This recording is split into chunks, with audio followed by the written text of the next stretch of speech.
여러분 반갑습니다.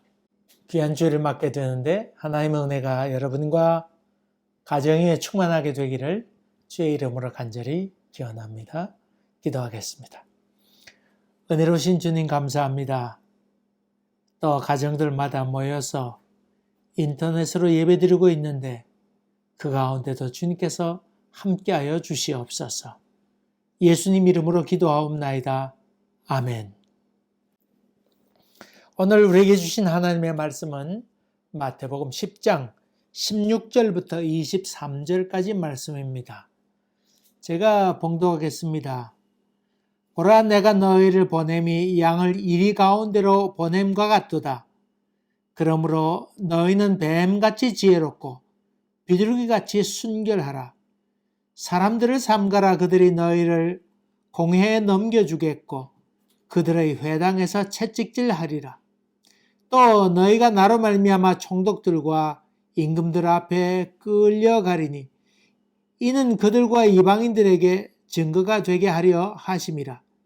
너희를 넘겨줄 때에 어떻게 또는 무엇을 말할까 염려하지 말라.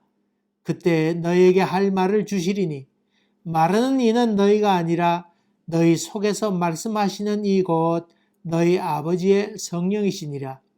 장차 형제가 형제를 아버지가 자식을 죽는 데에 내주며 자식들이 부모를 대적하여 죽게 하리라. 또 너희가 내 이름으로 말미암아 모든 사람에게 미움을 받을 것이나 끝까지 견디는 자는 구원을 얻으리라. 이 동네에서 너희를 핍박하거든 저 동네로 피하라. 내가 진실로 너희에게 이르노니 이스라엘의 모든 동네를 다 다니지 못하여서 인자가 오리라. 아멘. 지난주 예수님께서 제자들을 보내면서 당부하신 말씀이 있었는데 여러 말씀 가운데 특별히 너희가 함부로 저주하지 말아라. 너희가 전도하러 갔다가 분쟁하게 되면 되겠느냐. 그래서 본심을 잃지 말고 늘 저들을 전도하겠다는 마음을 가지면서 축복을 하도록 해라. 만약에 너희가 축복한 것이 그들이 받을 그릇이 되지 못한다고 하면 그 저주가, 그 축복이 너에게 돌아올 것이다. 그러니까 너희들이 거기에 신경 쓰지 말고 열심히 복음을 증거하도록 해라. 그런 말씀을 지난번에 했습니다. 저주도 그들이 받을 것이 되지 못하면 너에게 돌아오지 않겠느냐. 그런 말씀이기도 합니다. 오늘 이어서 10장 16절부터 그러면서 또 너희가 박해를 받고 미움을 받게 될 것이라고 하는 얘기를 하면서 양을 이리 가운데 보낸 것 같다.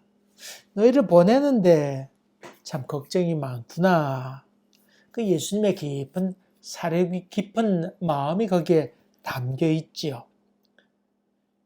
그러면서 뱀같이 지혜로워야 된다. 그리고 비둘기같이 순결해야 된다. 왜냐하면 너희가 이리 가운데 거하게 되니까 쉽지 않은 일이다. 그러면서 몇 가지 예언의 말씀을 지금 하고 있습니다. 첫째로 너희가 사람들을 조심해야 되는데 왜냐하면 핍박이 있기 때문이다. 사람을 통해서 너희들에게 핍박이 있을 것이다. 첫째로는 회당에서의 핍박이 있게 될 것이다. 그런 말로 처음에 얘기하고 있지요. 종교적인 핍박입니다. 여러분 이런 경우가 사도행전도 나오지요. 사도 바울이 이 복음을 전하러 먼저 갔던 곳은 유대인이었기 때문에 모일 수 있는 장소가 회당이었죠. 회당이었으니까 사도 바울이 가서 맨 처음에 복음을 증거했던 것이 회당이었으니까 거기 가서 복음을 증거했는데 율법을 지킴으로 말미암아 너희가 구원을 얻게 되는 것 아니고 예수 그리스도를 믿음으로 말미암아 구원 얻게 되는 것이다. 그것을 얘기하게 되지요. 사도 바울은 자기가 겪었던 그 다메섹에서의 사건을 많은 사람에게 간증하면서 내가 율법을 이렇게 지켰던 사람입니다. 그런데 다메섹에서 예수를 만났습니다. 그리고 그로부터 음성을 듣게 되었습니다. 그러니까 율법을 지킴으로 말미암아 구원 얻는 것 아니고 예수 그리스도를 만남으로 말미암아 구원 얻게 되는 것입니다. 그것을 얘기하게 되니까 그 얘기를 들었던 회당에서 많은 유대인들이 있었을 거 아니에요. 뭐 이런 녀석이 다 있나 그러면서 사도 바울을 잡아다가 채찍을 때리기도 했습니다. 묶어놓고는 채찍을 들이댔습니다. 그러니까 회당에서의 핍박을 경험했던 사람 가운데 아주 한 사람이 그 사도 바울이었던 것을 볼 수 있습니다. 특별히 이 종교적인 문제에 있어서는 같은 종교를 믿는 사람 안에서 갈등과 핍박이 참으로 큰 것을 보게 됩니다. 특별히 정통성의 문제가 나오게 되니까 그 시비를 가리다 보면 폭력이 나오게 되는 경우도 종종 보게 됩니다. 여러분이 잘 아는 이슬람교 같은 경우 그 시아파하고 수니파하고 그 참 총질해가며 목숨 걸고 싸우지 않습니까? 같이 그 이슬람교라고 하는 것은 원래는 모하메드를 통해서 출발했습니다만은 이 정통성 시비로 말미암아 서로 목숨 걸고 싸우는 일이 있게 되는 것을 봅니다. 같은 종교 안에서의 분쟁입니다. 뭐 불교는 우리가 믿는 것 이런 것이 다 허상이고 우리 공허한 마음 그런 것을 추구해가는 눈에 보이는 것이 사실 다 전부가 아니다 하는 얘기를 해서 싸움이 없을 것으로 봅니다만은 그러나 이 불교에서도 여러 파가 사실 많이 있습니다. 불교 역사를 보게 되면 그런 경우도 많이 있습니다.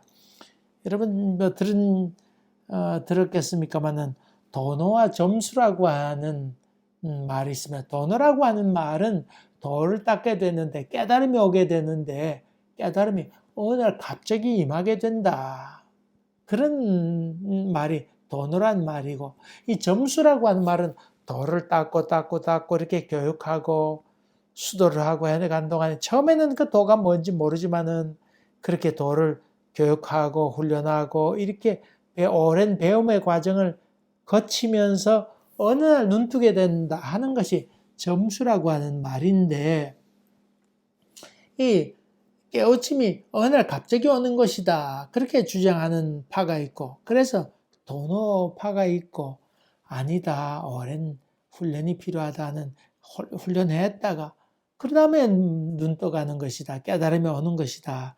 그걸 소위 그 점수파를 이렇게 불렀는데 아마 우리 개혁교회라고 본다 그러면 사도 바울처럼 다메섹에서 갑자기 예수를 만나서 변화됐느냐 아니면 디모데처럼 점진적인 회심이냐 그런 그 논쟁이 있는 것처럼 불교에서 그런 논쟁이 많이 있었습니다. 이것도 여러분 한번 봅시다. 이 점수라고 하는 오랜 훈련을 거쳐서 깨달음이 오는 것이다. 그렇게 생각한 사람들은 맨 처음에 자기가 스님이 되려고 그러고 아무것도 잘 모를 때 와서 오랜 동안 정진을 해나가고 그런 동안에 어느 날 깨달음이 오게 되는 그런 경우 있지 않습니까? 그러니까 오랫동안 절 생활하고 거기서 훈련 겪었던 사람은 도노의 세계가 아니다. 바로 점수의 세계다. 그렇게 철석같이 믿는 사람이 있고 반대로 어느 날 갑자기 깨달음이 와서 절에 온 사람도 있을 것 아닙니까? 머리 깎은 사람도 있겠는데 이런 사람들은 아니다. 내가 오래 도 닦은 것 아니다. 그저 어느 날 갑자기 깨달음이 온 것이다. 그렇게 얘기하게 되니까 오랫동안 절 생활하던 사람은 갑자기 깨달음이 왔다고 하는 사람에 대해서 뭐 저런 사람이 다 있나? 그런 법이 어디 있나? 이렇게 해서 그 자체에서 아주 깊은 갈등과 고통이 또 분쟁이 있었다고 하는 것입니다. 깨달음이 오면 언제든지 득대의 세계가 올 수 있다고 하는 도노의 세계를 추구하는 사람과 아니다. 오랜 세월이 필요하다.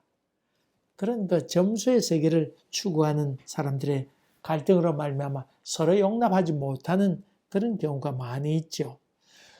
이 종교라고 하는 것도 새로운 학설이 나오게 되면 또 새로운 논리가 나오게 되면 상대를 도무지 용납하지 못하는 그런 경우가 있고, 또 분파를 형성해서 서로 상대를 공격하게 되는데, 정통성 시비입니다. 정통성을 주장하면서 자기들이 썩고 부패해서 도무지 진리를 찾기 힘들지만은 정통성만 계속해서 주장하고 고집하는 파가 있고, 아니다, 그게 무슨 의미가 있느냐, 개혁돼야 된다고 하는 파가 있는데, 개혁파를 향해서 너희 정통성이 없지 않느냐. 또 개혁하는 사람들은 정통성이 뭐 그렇게 중요하냐. 진리가 없는데, 부정하고 부패해서 아무것도 건지가 없는데 그게 무슨 의미가 있느냐. 이런 것 때문에 분쟁하는 경우도 많이 있죠. 요즘 한국 교회를 이렇게 보면서 참 참 이해하기 힘든 부분이 있습니다. 옛날 보네포라고 하는 사람 있지 않았습니까? 보네포, 독일의 신학자였던 보네포가 그 나치 정권에 반대해서 히틀러 암살 음모에 가담하게 되어서 거기서 그만 붙들리게 되고, 거기서 해방되기 불과 얼마 되지 않아서 사형 선고를 받게 돼서 죽음을 맞이하게 됐지요. 그 사람이 추구했던 것은 사람을 죽이면 안 되잖아요. 그런데 이 사람 주장은 미친 운전수가 차를 몰고는 막 인도로 갔다가 이리 갔다 하면 수많은 사람을 죽이는데, 그럴 땐 빨리 뛰어들어서 미친 운전수를 끄집어내고 차를 멈추게 하는 것이 필요하다. 그런 주장을, 그런 논리를 펴게 되었지요. 옛날 한국에서 박정희 전두환 시절에 소위 보수교단에 있던 사람들은 이 본해포의 이런 신학에 대해서 상황윤리다. 상황윤리. 다시 말하면 상황에 따라서 가치관이 변하는 것이다.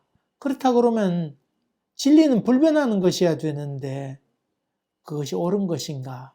잘못된 것이다. 그래서 그 본해포에 대해서 극렬히 반대하고 그러면서 그 논리를 펴면서 독재에 대해서 침묵하고, 또 정치 개입하는 것에 반대하고, 또 모든 권력은 하늘께로 난다. 그런 주장을 하면서 삼선 개헌에 대해서도 지지하고, 또 대통령 조찬 기도에도 참석하고, 부당한 정권을 저들은 지지했던 그런 모습을 보게 됩니다. 그렇게 해서 진보주의에 있던 사람들은 부당한 또 부정한 정권에 대해서 항의했는데, 그 당시엔 보수에 있던 사람들이 그 보네포의 논리를 반대하면서 상황윤리는 올바른 것이 아니다, 그렇게 주장하면서 잘못했다고 했었는데, 이번에 지금 문재인 정권이 들어온 다음에 데모한 사람들, 소위 보수파에 있는 사람들이 소위 데모를 합니다. 그러면서 보네포의 논리를 펴는 겁니다. 이전까지, 그 전에 박정희 대통령 또 전두환 대통령이 독재 정권 밑에 있을 때는 비겁하게 아무 말도 하지 못하고 있다가, 또 자기들의 논리 펴기를 상황윤리니까 그거 잘못했다고 그렇게 주장하던 사람들이 지금에 와서는 반대로 데모하면서 자기들이 마치 부정한 정권에 싸워야 되는 것처럼 그렇게 얘기하고 광화문에 나가서 난리 펴는 그런 모습을 보게 될 때에 참 이해하기가 참 어렵습니다. 독재 정권 시절에는 말도 못하고 비겁했던 사람들이 지금은 종교 탄압을 한다고 그렇게 난리법석 치는데, 이 논리적인 아주 모순입니다. 아주 논리적인 모순입니다. 이런 것들이 점점 지나치게 되면 종교 집단 간에 분쟁이 일어나게 되고, 그런 말미암아 폭력을 사용하게 되는 경우도 나오게 됩니다. 여러분, 가까운 예로 또 하나 들 수 있는 것이 있습니다. 그것은 미국의 경우입니다. 미국에 민주당과 공화당 간에 요즘 갈등이 아주 심하게 있는데, 민주당과 공화당 문제라기보다는 트럼프와 반트럼프 세력과의 다툼, 그렇게 이해하는 것이 더 좋으리라 생각됩니다. 근데 그 밑바닥에 밀고 있는 지지 세력의 밑바닥에는 기독교가 있습니다. 남북 기독교와 북부 기독교와의 그 눈에 보이지 않는, 아니면 눈에 보이지 않는다고 할 것도 없습니다. 눈에 보이는 그런 지지 세력의 결집으로 말미암아 아주 심히 지금 갈등을 겪고 있습니다.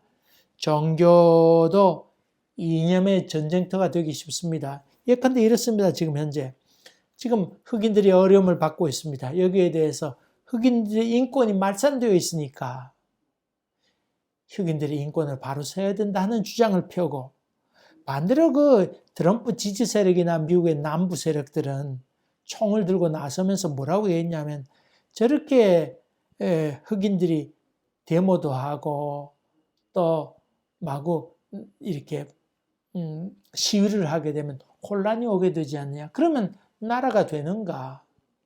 이 혼란이 더 어려운 것이다. 그래서 공권력을 통해서 저런 시위를 다 막아야 된다.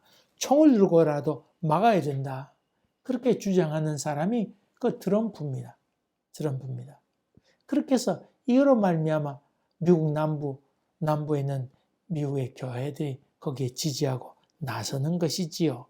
그렇게 해서 이 종교가 어떤 이념의 문제에 아주 집착하게 되고 거기에 빠져들게 되면 결국은 이 서로 사랑하라고 하는 예수의 가르침은 온데간데 없고 결국 총질하게 되는 어려움이 생기게 되지요.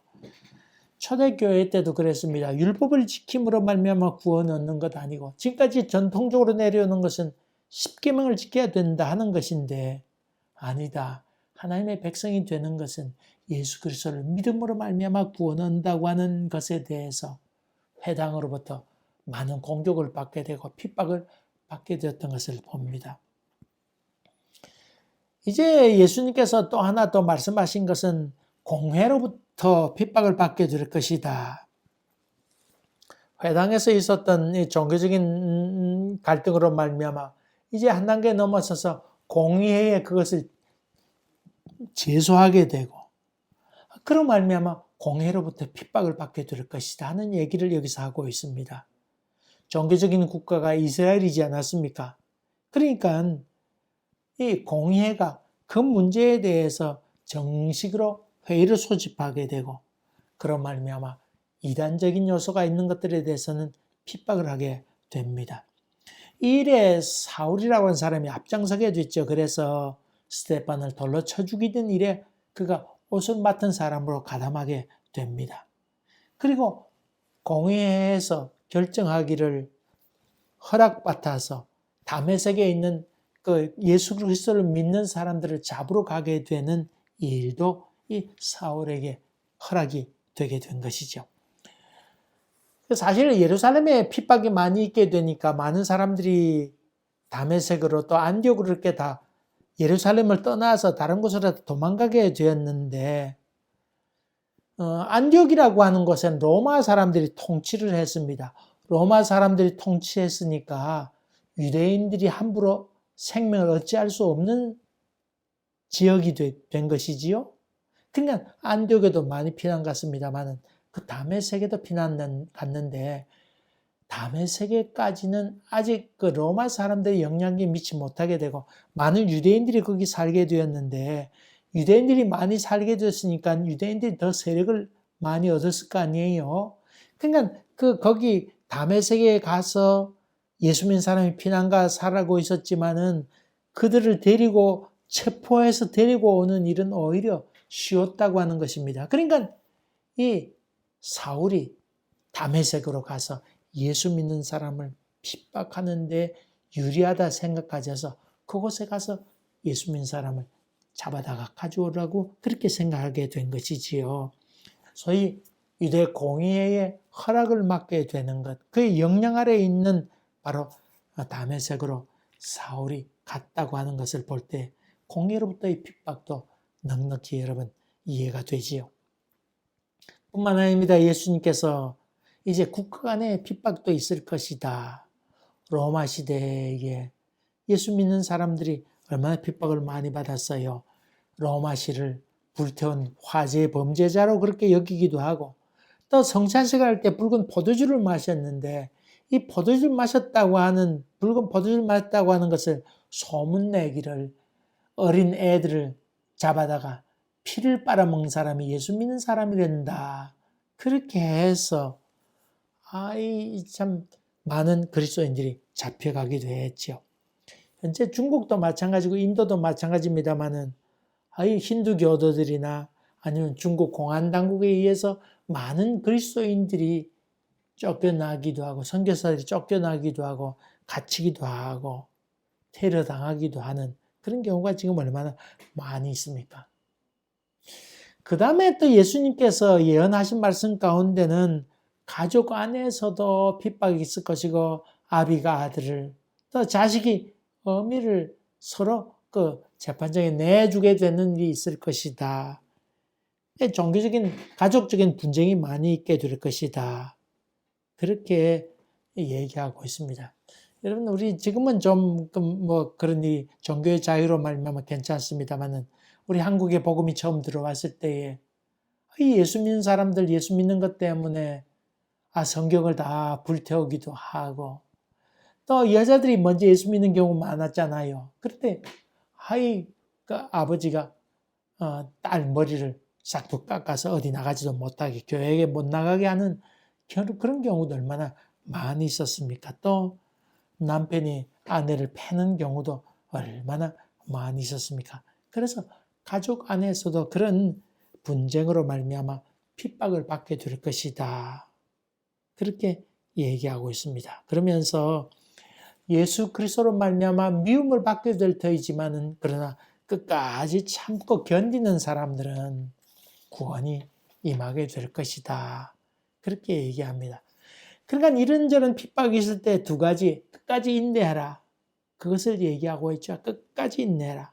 그 다음에 뱀처럼 지혜롭고 비둘기같이 순결해라. 설사 너희들에게 핍박이 오게 된다고 할 때에 큰 믿음 지키려고 아둥바둥 그렇게 살려고 하지 말고 지혜롭게 그럴 땐 도망가는 것도 좋다. 그때 빨리 도망가도록 해라. 그냥 지혜로워하라. 그렇게 예수님께서는 권면하고 있지요. 여러분 도망 안 가고 믿음 지켜야지. 그런 것만 다 좋은 것도 아닙니다. 피할 수 있는 데까지 피하는 것도 옳은 일입니다. 그러나 만부득이하게 붙들릴 경우에는 비겁하지 않아야 되는 것이지요. 피할 수 있는 대로 피하라고 하는 것, 그것을 얘기하면서 뱀처럼 지혜로워하라. 근데 이 말씀할 때에 우리가 성경을 보면서 하나 짚고 넘어갈 것이 있습니다. 오늘의 이 한 말씀, 예수님께서 하신 이 예언의 말씀, 그리고 지혜로워라고 하는 말씀, 이런 말씀들은 제자들에게 하셨을 때에 이 말씀 예수의 생애, 그 공생에 제자들을 처음 불러 모아서 처음 했던 이야기일까요?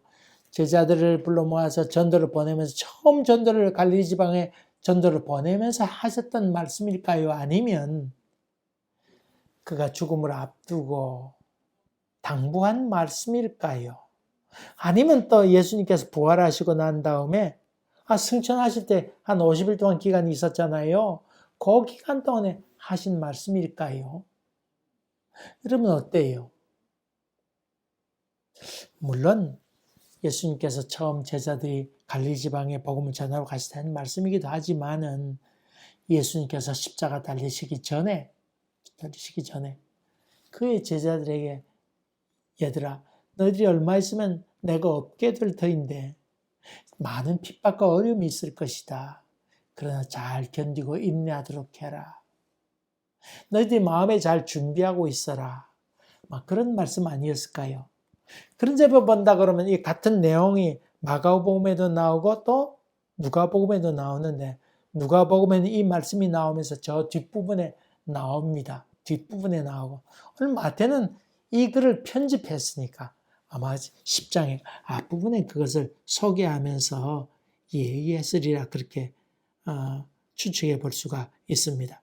어쨌든 간에 예수님께서 그 예언의 말씀을 하셨는데 제자들에게 당부의 말씀을 했는데 이 예수님께서 하신 당부의 말씀을 마태는 앞쪽에 제자들에게 당부하면서 앞으로 닥칠 일들에 대해서 한때 묶어두었다.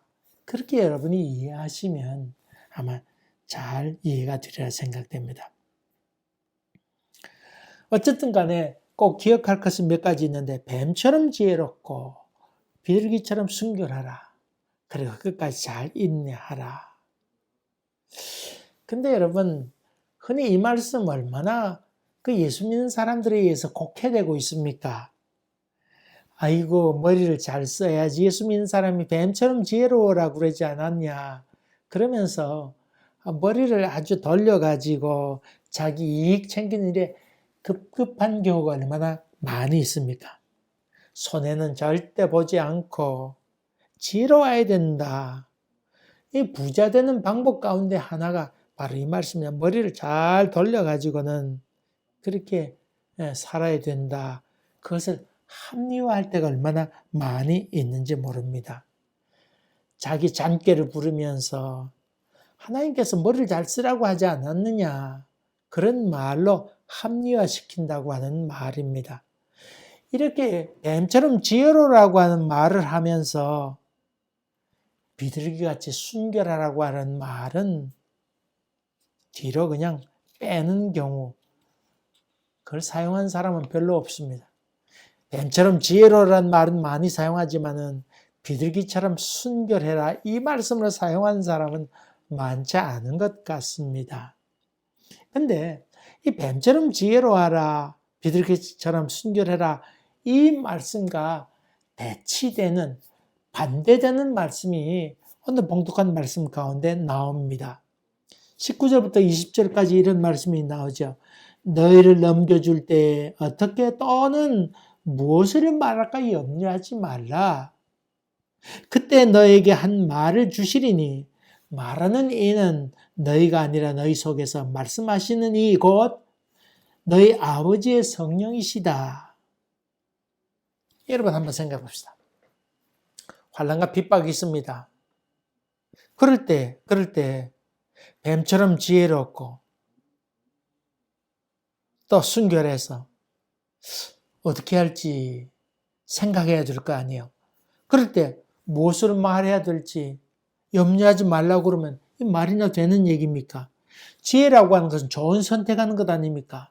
또 상대가 이런 말로 공격해 올 때 그런 말 할 줄 알았다 그러면서 되치기를 해야 지혜로운 것 아닙니까? 그런데 예수님께서 하신 말씀은 그런 말 할까? 염려하지 마라. 할 말을 성령께서 가르쳐 주실 것이다. 이 말은 내가 머리를 잘 쓰고 선택하고 지혜롭게 생각하고 할 그런 생각할 것도 없다. 성령께서 가르쳐 준다. 그런 말이지요. 성령께서 가르치면 지혜로울 것도 없고 뭐 할 것도 없잖아요. 서로 모순된 말씀 것처럼 보입니다. 여러분, 이게 뱀처럼 지혜로우라 이 말씀이 참 지혜로우라고 하는 말은 어느 종교든지 간에 아니면 어떤 처세술이든 간에 아니면 어떤 윤리건 간에 지혜롭게 살라고 하는 말씀은 얼마나 많이 나옵니까? 공자 말씀 가운데도 지혜로워라는 말이 얼마나 많이 나옵니까? 많이 나옵니다. 물론 성경에는 그런 교훈되는 이야기도 나오고 처세술도 나오기도 나옵니다. 그러나 그것이 과연 이 예수님께서 하신 말씀이 그렇게 처세를 잘하고 살아라고 하는 말이 오늘 본문에서 하신 말씀일까요? 처세를 잘하라고 하는 말씀일까요? 오늘 봉독한 말씀을 길게 봉독했습니다마는 그 전체 내용 가운데 어느 말씀이 중심되는 말씀일까요? 뱀처럼 지혜로워하라, 인내하라. 그것이 더 귀중한 아주 핵심되는 열쇠되는 이야기일까요? 한번 생각해 봅시다. 뱀처럼 지혜로우면 비둘기처럼 순결하기가 쉽지 않잖아요. 또 비둘기처럼 순결하면 뱀처럼 지혜롭게 살기도 쉽지 않습니다. 이게 균형 맞춘다고 하는 게 쉽지 않은데 이 뱀처럼 지혜롭고 비둘기처럼 순결하게 균형을 잘 맞추어서 그렇게 살려고 하면 성령의 소리에 귀를 기울여야 된다. 그 말입니다. 바로 그런 말입니다.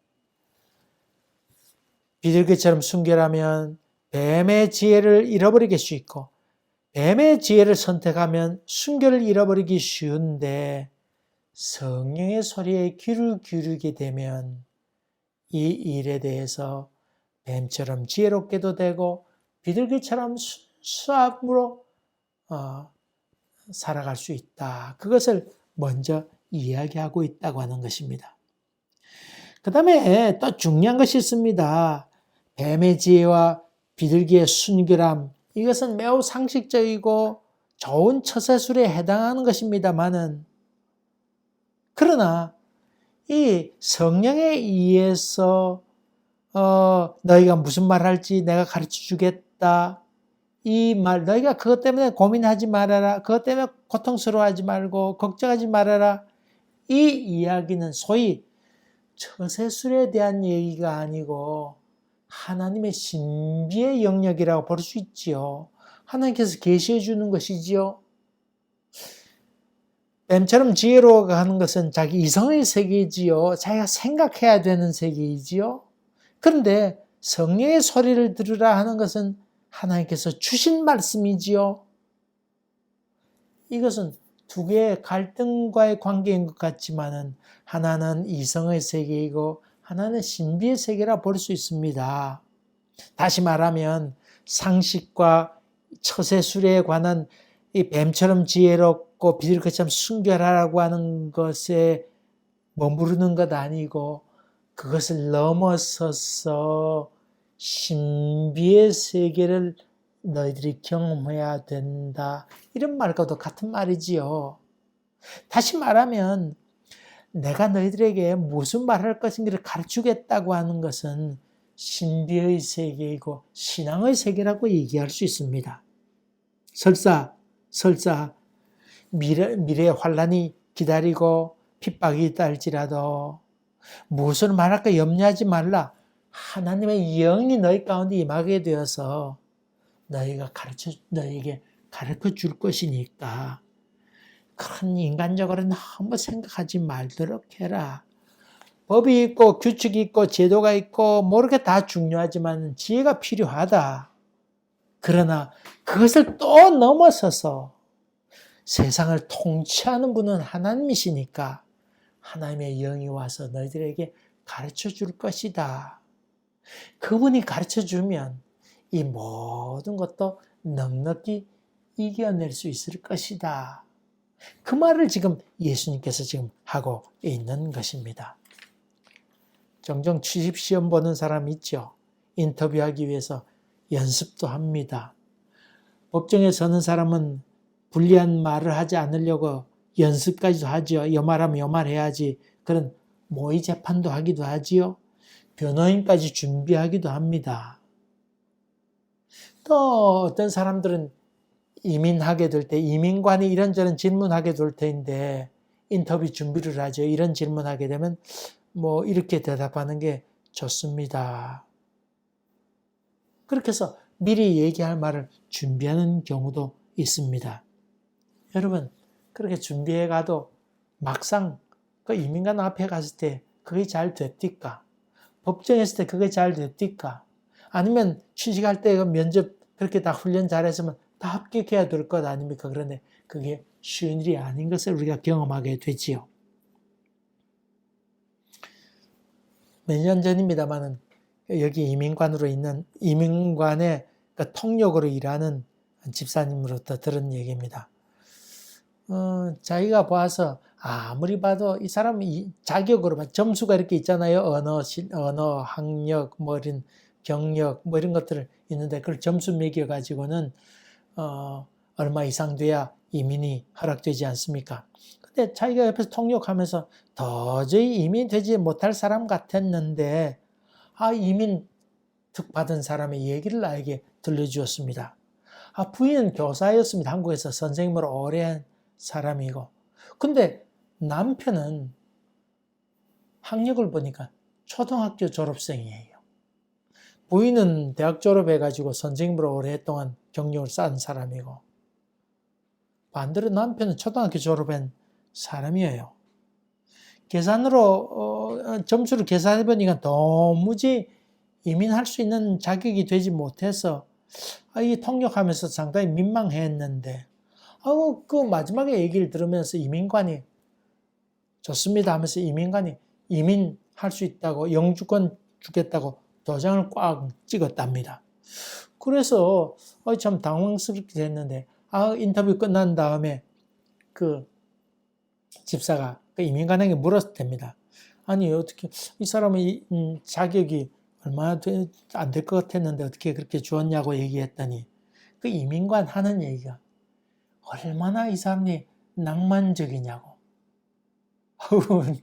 그 이민관 보기에 아주 무식한 남편을 부인이 아주 선생님 하면서 돈벌이도 하고 하면서 지극정성으로 사랑해가는 것 얼마나 로맨틱하냐고. 그래서 자기가 도장 찍어 주었느라고 그런 얘기하는 것을 제가 들은 적이 있습니다. 여러분, 일반적인 상식이나 보편적인 점수에 의해서는 되지 않습니다만, 그 이민관에 의해서 도장 찍혀서 그 이민했던 경우 얘기를 들었습니다. 또 한번 봅시다. 어떤 청년이 있었는데 수련회, 교회 수련회에 갔습니다. 그리고 그 전날 밤새도록 그 캠파이어 하느라고 그 장작되는 곳에 있었는데, 그 다음날 그 취업하는, 아르바이트 취업하는 그런 모임, 취업 박람회가 있었습니다. 그래서 이 취업 박람회 했는데 그 카메라 메고는 이렇게 거기 박람회에 가게 됐는데, 모욕도 하지 못하고 옷도 갈아입지 못하고 그냥 헐레벌떡 수련 마치고 바로 산에서 내려왔으니까 헐레벌떡 가게 되었죠. 어느 회사에 들어가서 인터뷰했는데, 그분 인터뷰하는 기간 동안에 그런 옷 입고 세수도 제대로 못하고는 왔으니까 인터뷰 보는 사람이 거들떠 보지도 않고 이렇게 해서 결국은 몇 마디 주거니 받거니 하고 나오려고 하는데, 그 인터뷰 봤던 사람이 당신 어디 고기 굽고 어떤 연기 냄새가 그렇게 나느냐고 그렇게 얘기해서 캠파이어 하고 오는 길이라고.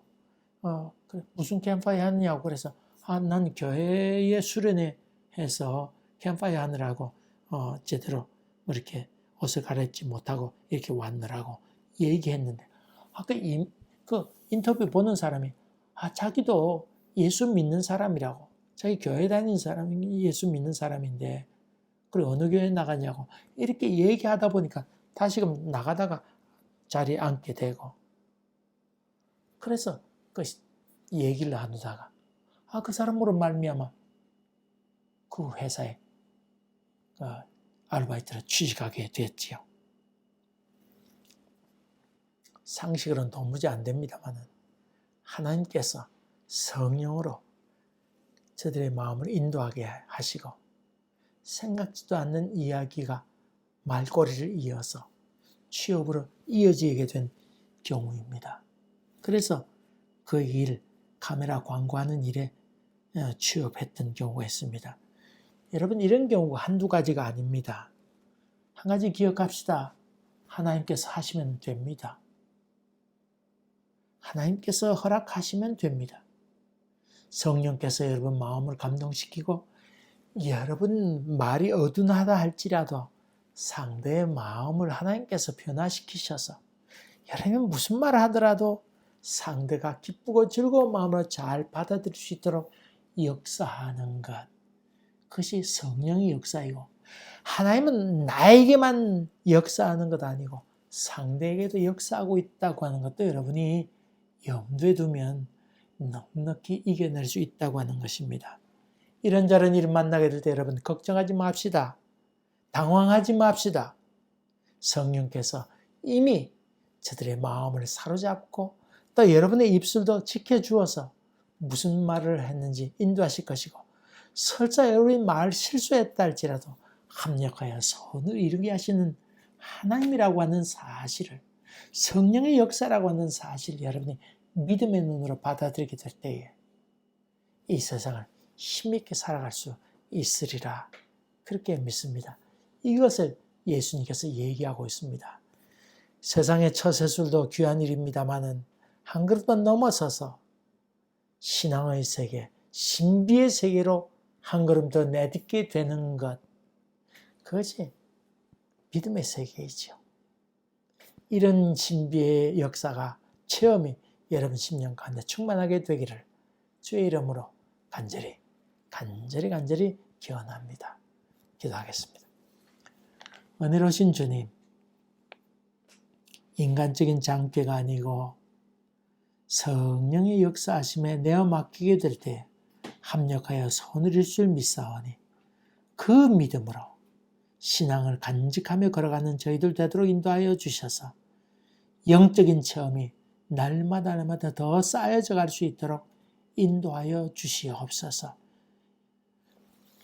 지금은 우리 주 예수 그리스도의 은혜와 하나님 아버지의 지극하신 사랑과 성령의 교통하심과 인도하심과 감동하심이 우리 모든 심령 가운데 항상 함께 계시기를 간절히 축원하옵나이다. 아멘. 아멘. 여러분 대단히 감사합니다. 또 뵙겠습니다. 9월 말이나 어쨌든 할 수만 있거든 빠른 시간 내에 여러분과 같이 함께 예배드릴 수 있게 되기를 기도하고 있습니다. 여러분 더 특별히 더 간절히 기도해 주셨으면 대단히 감사하겠습니다. 또 뵙겠습니다.